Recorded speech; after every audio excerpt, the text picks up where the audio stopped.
Terima kasih. Untuk yang ketiga yaitu sebesar Rp500.000 yang ditujukan juga untuk almarhum Bapak Muin.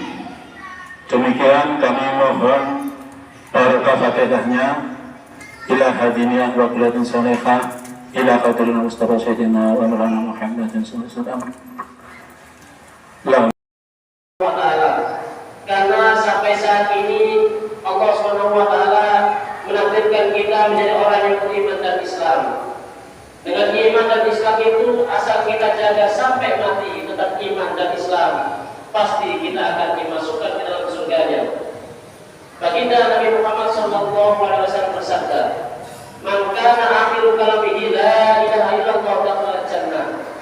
Barang siapa sampai akhir hayatnya tetap kokoh pada akidah pendirian keyakinan ucapan la ilaha illallah, artinya dia mati dalam keadaan iman, Islam, tauhid, pasti dia masuk surga Allah Subhanahu wa taala. Sebaliknya masyarakat muslimin, kalau iman tidak dijaga lantas mati dalam keadaan kafir, musyrik, murtad, maka seluruh amal ibadahnya sia-sia, lebur dan diancam masuk neraka selama-lamanya.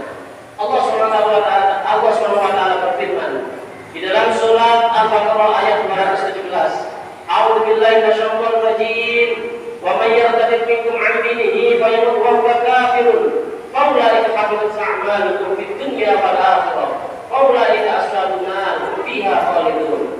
Yang artinya barang siapa murtad di antara kamu dari agamanya, lalu dia mati dalam keadaan kekafiran, maka mereka itu sia-sia amalnya di dunia dan di akhirat. Dan mereka itulah penghuni neraka, mereka kekal di dalamnya. Allah SWT menegaskan lagi dalam Quran surat Al-Imran ayat 91, A'udzu billahi minasyaitonir rajim, innal ladzina kafaru wa matu wa hum kuffar fala yuqbalu min ahadihim mil'ul ardi dahaban wa la yuftadabin ulaika lahum 'adzabun alim wa ma lahum min nasirin. Yang artinya sesungguhnya orang-orang kafir dia mati sedang mereka tetap dalam kekafirannya, maka tidaklah akan diterima dari seorang mereka emas seluruh bumi.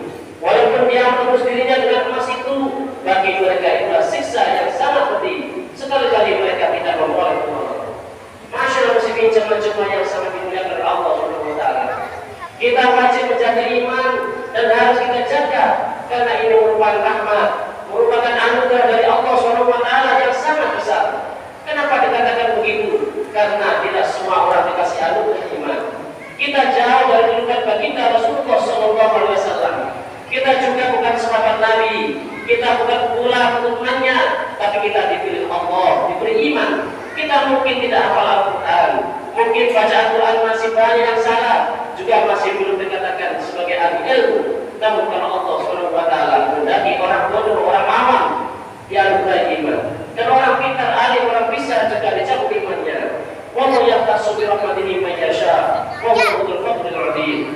Memang rahmat yang berupa iman, taufik, hidayah dari Allah Subhanahu wa taala kepada siapa saja yang Dia kehendaki. Kalau tidak dikehendaki masyarakat muslimin, meskipun tetangganya Mekah, bisa kafir. Kalau tidak dikehendaki, meskipun kerabatnya, familinya, baginda Nabi Muhammad SAW seperti Abu Lahab, maka sampai mati pun dalam keadaan kafir. Untuk bilang mendadak. Masyaallah muslimin jemaah-jemaah yang Allah.